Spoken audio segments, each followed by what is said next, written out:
Hi everyone, welcome back. ಎಲ್ಲರೂ ಹೇಗಿದ್ದೀರಾ? ನಾನು ಚೆನ್ನಾಗಿದ್ದೀನಿ, ನೀವು ಕೂಡ ಚೆನ್ನಾಗಿದ್ದೀರಾ ಅಂತ ಅಂದ್ಕೊಂಡಿದ್ದೀನಿ. ಹಾಗೆ ಯಾರೇ ನನ್ನ ಚಾನಲ್ನ ಸಬ್ಸ್ಕ್ರೈಬ್ ಮಾಡಿಲ್ಲ, ಸಬ್ಸ್ಕ್ರೈಬ್ ಮಾಡ್ಕೊಳ್ಳಿ. ಇದು ಸಂಡೇ ವ್ಲಾಗ್ ಆಗಿರುತ್ತೆ. ನಾನು ಮಧ್ಯಾಹ್ನದ ಮೇಲಿಂದ ಈ ವ್ಲಾಗ್ನ ಸ್ಟಾರ್ಟ್ ಮಾಡ್ತಾ ಇದ್ದೀನಿ. ತಿಂಡಿಗೆ ಅಂತ ಹೇಳಿ ನಾನು ಶಾವಿಗೆ ಉಪ್ಪಿಟ್ಟು ಮಾಡಿದ್ದೆ, ತಿಂದ್ವಿ. ಆಮೇಲೆ ನಮ್ಮ ಮಾವನು ಇವತ್ತು ಮನೆಯಲ್ಲೇ ಇದ್ದರು. ನಮ್ಮ ಹಸ್ಬೆಂಡ್ ಮಧ್ಯಾಹ್ನ ಊಟಕ್ಕೆ ಬರ್ತೀನಿ ಅಂತ ಹೇಳಿದರು. ಸೊ ಒಂದು ಚಿಕನ್ ತಂದಿದ್ರು.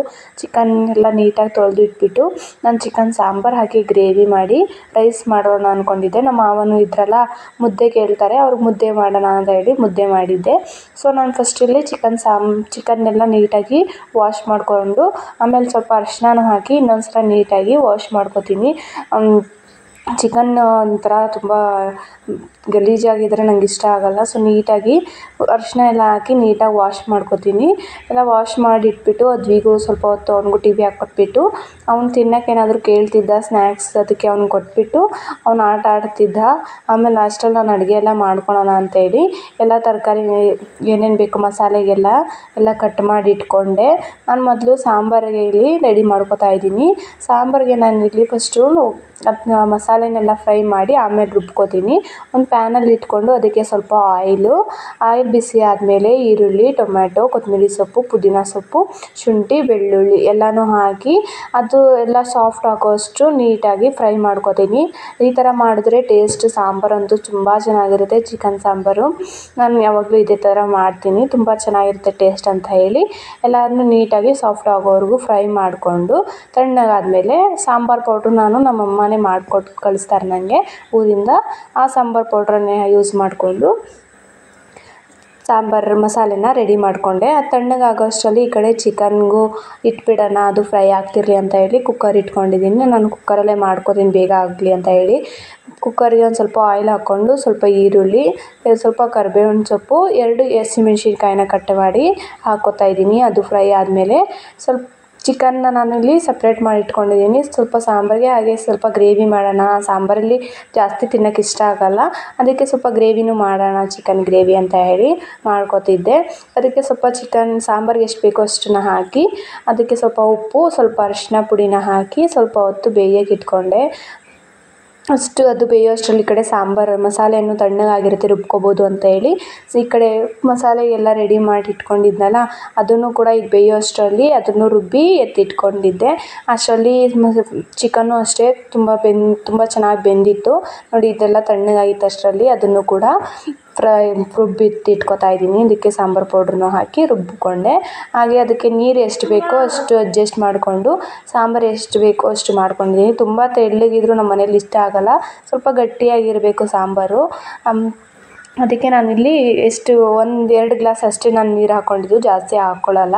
ಅದನ್ನು 1 ವಿಷಿಲ್ ಅಷ್ಟೇ ಬೇಯಿಸ್ಕೊತೀನಿ. ಇದು ಬೇಗ ಬೆಂದೋಗುತ್ತೆ ಈ ಚಿಕನ್ನು. ಸೊ ಅದಕ್ಕೆ ನಾನು 1 ವಿಷಿಲ್ ಆಗೋ ಅಷ್ಟರಲ್ಲಿ ಆಫ್ ಮಾಡ್ಕೊತೀನಿ.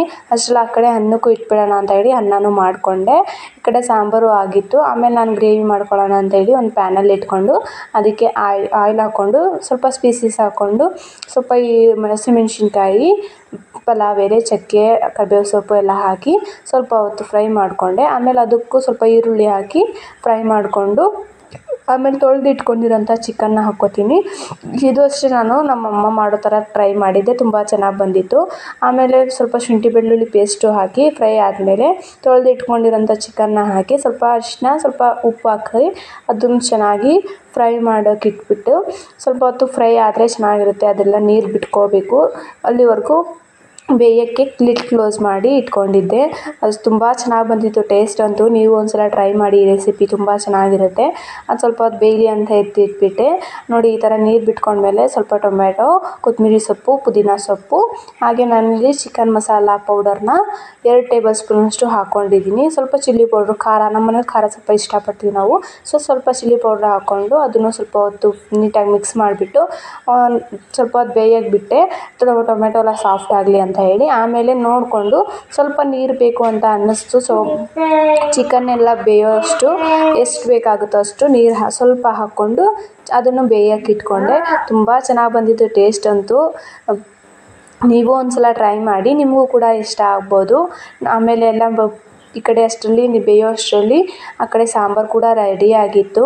ಆಮೇಲೆ ಮಧ್ಯಾಹ್ನ ಊಟಕ್ಕೆಲ್ಲ ಬರ್ತೀವಿ ಅಂತ ಹೇಳಿದ್ರಲ್ಲ, ಆಮೇಲೆ ಸೆಲ್ಫ್ ಎಲ್ಲ ಕ್ಲೀನ್ ಮಾಡಿ ಸ್ವಲ್ಪ ಪಾತ್ರೆ ಎಲ್ಲ ಇತ್ತು, ಹಾಗೆ ಪಾತ್ರೆ ಎಲ್ಲನೂ ವಾಶ್ ಮಾಡಿಕೊಂಡೆ. ನಾನು ಹೆಂಗೋ ಅದ್ವಿ ಆಟ ಆಡ್ತಿದ್ದ ಟಿ ವಿ ಹಾಕ್ಕೊಟ್ಬಿಟ್ಟು. ಅಷ್ಟರಲ್ಲಿ ನನ್ನ ಕೆಲಸ ಎಲ್ಲ ಮುಗೀತು. ಕೆಲಸ ಎಲ್ಲ ಆದಮೇಲೆ ಆಮೇಲೆ ಮುದ್ದೆ ಮಾಡ್ಕೊಳ್ಳೋಣ ಬಿಸಿ ಬಿಸಿಯಾಗಿ ಅಂತ ಹೇಳಿ ಪಾತ್ರೆ ಎಲ್ಲ ವಾಶ್ ಮಾಡಿಬಿಟ್ಬಿಟ್ಟು ಆಮೇಲೆ ನಾನು ಮುದ್ದೆ ಮಾಡ್ಕೊಳ್ಳೋಣ ಅಂತೇಳಿ ಅಂದ್ಕೊಂಡಿದ್ದೆ. ನಮ್ಮ ಮನೆಯವರು ಅಷ್ಟೇ ಮಧ್ಯಾಹ್ನ ಊಟಕ್ಕೆ ಬರ್ತೀನಿ ಅಂತ ಹೇಳಿದ್ರಲ್ಲ, ಸೊ ಅವರು ಮಧ್ಯಾಹ್ನ ಮುದ್ದೆ ತಿನ್ನೋಕ್ಕೆ ಇಷ್ಟಪಡಲ್ಲ. ಸೊ ಅವ್ರಿಗೋಸ್ಕರ ಅಂತ ಹೇಳಿ ರೈಸ್ ಮಾಡಿದ್ದೆ.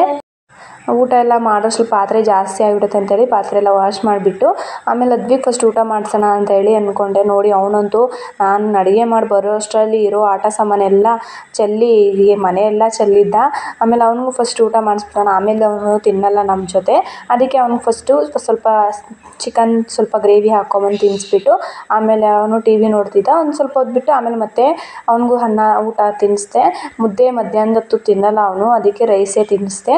ಅವನು ತಿನ್ಕೊಂಡು ಆಟ ಆಡ್ತಿದ್ದ. ಅಷ್ಟರಲ್ಲಿ ನಮ್ಮ ಮಾವ ನಮ್ಮ ಹಸ್ಬೆಂಡ್ ಅವರು ಬಂದರು. ಅಷ್ಟರಲ್ಲಿ ಸ್ವಲ್ಪ ಸೌತೆಕಾಯಿನೆಲ್ಲ ಕಟ್ ಮಾಡಿಬಿಟ್ಟು ಮುದ್ದೆ ಇಡೋಣ ಅಂತ ಹೇಳಿ ಮುದ್ದೆಗೆ ಇಟ್ಟಿದ್ದೆ. ಅವರು ಬಂದರು, ಅವ್ರಿಗೂ ಊಟ ಹಾಕ್ಕೊಟ್ಟೆ ತಿಂದ್ಕೊಂಡು. ನಮ್ಮ ಹಸ್ಬೆಂಡು ಸ್ವಲ್ಪ ಹೋಗಿ ಬಂದರು. ಆಮೇಲೆ ಸ್ವಲ್ಪ ಹೊರಗಡೆ ಹೋಗೋಣ ಅಂತ ಅಂದ್ಕೊಂಡಿದ್ವಿ, ಸ್ವಲ್ಪ ಶಾಪಿಂಗ್ ಹೋಗೋದಿತ್ತು. ಸೊ ಹೋಗೋಣ ಅಂತ ಹೇಳಿ ನಮ್ಮ ಹಸ್ಬೆಂಡ್ ಬಂದಮೇಲೆ ಹೋಗಿದ್ವಿ. ಹಾಗೆ ಅದ್ವಿಗೂ ಹೇರ್ ಕಟ್ ಮಾಡಿಸ್ಬೇಕಿತ್ತು. ಲಾಸ್ಟ್ ಟೈಮ್ ಮಾಡಿಸಿದಾಗ ಅವನಂತೂ ಫುಲ್ಲು ಅಳ್ತಿದ್ದ. ಅವರ ಅಪ್ಪ ಕರ್ಕೊಂಡು ಹೋಗಿದ್ರು. ಫುಲ್ ಅಳ್ತಿದ್ದ, ಇರಲ್ಲ ಅವನು, ಕೂತ್ಕೊಳ್ಳಲ್ಲ ಸುಮ್ಮನೆ ಅಂತ ಹೇಳಿ ಅಂತಿದ್ರು. ಸೊ ಈ ಸಲ ಅದಕ್ಕೆ ನಾನು ಹೋಗೋಣ, ಸ್ವಲ್ಪ ಹೊತ್ತು ಫೋನ್ಗಿನ ಹಾಕ್ಕೊಟ್ರೆ ಕೂತ್ಕೋತಾನೆ ಅಂತ ಹೇಳಿ ಹೋಗೋಣ ಅಂತ ಅಂದ್ಕೊಂಡು ಹೋದೆ. ನೋಡಿದ್ರೆ ಅವನಂತೂ ಮಿರರ್ ನೋಡ್ಕೊಂಡು ತುಂಬ ಚೆನ್ನಾಗಿ ಕೂತ್ಕೊಂಡಿದ್ದ. ಅವರೆಲ್ಲ ಇಷ್ಟು ಚೆನ್ನಾಗಿ ಕಟಿಂಗ್ ಮಾಡಿಸ್ಕೊತಿದ್ದಾನೆ ಅಂತೆಲ್ಲ ಅಂತಿದ್ರು. ತುಂಬ ಸೈಲೆಂಟಾಗಿ ಹೇರ್ ಕಟ್ ನೋಡಿಕೊಂಡು ಇಲ್ಲೈನು ಹಾಕ್ಸೋಪ್ಪ ಅಂತ ಅಂದ್ಕೊಂಡೆಲ್ಲ ಅವನೇ ಹೇರ್ ಕಟ್ ಮಾಡಿಸ್ಕೊತಿದ್ದ. ತುಂಬ ಚೆನ್ನಾಗಿ ಏನೂ ಅಳಲಿಲ್ಲ ಈ ಸಲ ಅವನು. ಲಾಸ್ಟ್ ಟೈಮ್ ಅಂತೂ ತುಂಬ ಅಳ್ತಿದ್ದ. ಅದಕ್ಕೆ ಈ ಸಲ ನಾನು ಹೋಗಿದ್ದೆ. ಅವ್ನ ಹೇರ್ ಕಟ್ ಹೇಗೆ ಕಾಣಿಸ್ತಿದೆ ಅಂತ ಹೇಳಿ, ಅವ್ನಿಗಂತೂ ಬೇಗ ಹೇರ್ ಅಂತೂ ಬೇಗ ಗ್ರೋತ್ ಆಗುತ್ತೆ ಅಂತ ಹೇಳಿ ಈ ಸಲ ಫುಲ್ಲು ಟ್ರಿಮ್ ಮಾಡಿಸಿದ್ವಿ. ಹೇಗೆ ಕಾಣಿಸ್ತಿದ್ದಾನೆ ಅಂತ ಕಮೆಂಟ್ ಮಾಡಿ. ಹಾಗೆ ಬರ್ತಾ ಪಾನಿಪುರಿ ಅಂತ ಕೇಳ್ತಿದ್ದ ಅವನೇ. ಸೊ ಪಾನಿಪುರಿ ಸಿಗಲಿಲ್ಲ, ಗೋಲ್ಗಪ್ಪ ತಿನ್ಕೊಂಡು ಬಂದ್ವಿ. ಫುಲ್ಲು ಮಳೆ ಬರೋ ಥರ ಆಗಿಬಿಟ್ಟಿತ್ತು. ಸೊ ಬೇಗ ಬಂದ್ವಿ, ಮನೆಗೆ ಬಂದು ಅವ್ನಿಗೂ ಫ್ರೆಶ್ ಅಪ್ ಮಾಡಿಸಿ ನಾನಿವತ್ತು ಹಾಗೆ ಮನೇಲೇ ಇರ್ತೀನಲ್ವ, ಸೊ ಏನಾದರೂ ಹೊಸದಾಗಿ ಕಲಿಯೋಣ ಅಂತ ಹೇಳಿ ಬೇಬಿ ಕುಚ್ಚು ಹಾಕೋದನ್ನು ಕಲಿತಿದ್ದೆ. ಹಾಗೆ ಯೂಟ್ಯೂಬ್ ನೋಡಿಕೊಂಡೆ ನಾನು ಮಾಡಿದ್ದು. ಸೊ ಈ ಥರ ಸುಮ್ಮನೆ ಫಸ್ಟ್ ಟೈಮ್ ಅಂತ ಹೇಳಿ ನನ್ನ ಸ್ಯಾರಿಗೇ ಟ್ರೈ ಮಾಡಿದೆ. ತುಂಬ ಚೆನ್ನಾಗಿ ಬಂದಿದೆ. ನಾನು ಅಂದ್ಕೊಂಡಿರಲಿಲ್ಲ ಇಷ್ಟು ಚೆನ್ನಾಗಿ ಬರುತ್ತೆ ಅಂತ.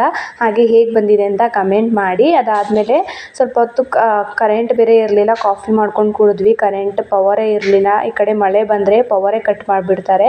ಸೊ ಪವರ್ ಇಲ್ಲ ಅಂತ ಹೇಳಿ ಸುಮ್ಮನೆ ಆಟ ಆಡಿಕೊಂಡು ಅದ್ವಿ ಜೊತೆ ಟೈಮ್ ಪಾಸ್ ಮಾಡಿದ್ವಿ. ಮಧ್ಯಾಹ್ನದ ಸಾಂಬಾರು ಇತ್ತಲ್ವ, ಅದ್ರ ಮೇಲೆ ಮುದ್ದೆ ಮಾಡ್ಕೊಳ್ಳೋಣ ಅಂತ ಹೇಳಿ ಕ್ಯಾಂಡಲ್ ಹಾಕ್ಕೊಂಡು ಮುದ್ದೆ ಮಾಡ್ಕೊಂಡಿದ್ದೆ. ಅದ್ವಿ ಅವರ ಪಪ್ಪ ಜೊತೆ ಎಲ್ಲ ಟೈಮ್ ಪಾಸ್ ಮಾಡ್ತಿದ್ದ. ಎಲ್ಲಿ ಅವ್ರಿಗೆ ಹೊಡಿಯೋದಂತೆ ಅಂತೆಲ್ಲ ಮಾಡಿಕೊಂಡು ಆಟ ಆಡ್ತಿದ್ದ. ಪವರೇ ಬಂದಿರಲಿಲ್ಲ. ಸೊ ಇನ್ನೂ ಲೇಟ್ ಆಗುತ್ತೆ, ನಮ್ಮ ಮಾವ ಅವ್ರು ಬೇಗ ಊಟ ಮಾಡ್ತಾರೆ. ಸೊ ಕ್ಯಾಂಡಲ್ಲೇ ಹಚ್ಕೊಂಡು ಅಡುಗೆ ಮಾಡಿದ್ದೆ, ಬೇಗ ಊಟ ಮಾಡಿದ್ವಿ. ನಮ್ಮ ಈ ಸಂಡೇ ಇವತ್ತಿನ ದಿನ ಹೀಗಿತ್ತು. ಈ ವ್ಲಾಗ್ ನಿಮಗೆ ಇಷ್ಟ ಆಗ್ಬೋದು ಅಂತ ಅಂದ್ಕೊಂಡಿದ್ದೀನಿ. ಹಾಗೆ ನಾನು ಈ ವ್ಲಾಗ್ ಹೇಗೆ ಬಂದಿದೆ ಅಂತ ಕಮೆಂಟ್ ಮಾಡಿ. ನೆಕ್ಸ್ಟ್ ವ್ಲಾಗಲ್ಲಿ ಸಿಗ್ತೀನಿ. Thank you for watching.